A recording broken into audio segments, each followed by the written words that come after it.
ராசிநாதன் சூரிய பகவான் உங்கள் 10ஆம் பாவமான ரிஷப ராசியில் குரு பகவானுடன் இணைந்து சஞ்சரிக்க உள்ளார். பதவி உயர்வு கிடைக்கும், பணிச்சுமை அதிகரிக்கும், உங்கள் வளர்ச்சியை கண்டு மறைமுக எதிர்ப்புகள் ஏற்பட வாய்ப்புகள் உள்ளன.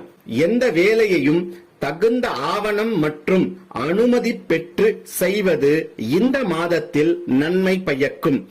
பணியிடத்தில் மேல் அதிகாரியின் பேச்சை கேட்டு நடப்பது எல்லா வகையிலும் உங்களுக்கு மேன்மையை ஏற்படுத்தும்.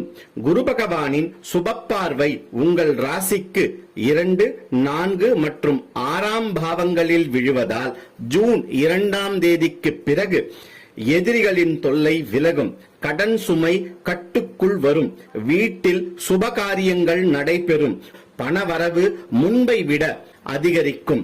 மாத ஆரம்பத்தில் உங்கள் ராசிக்கு 8இல்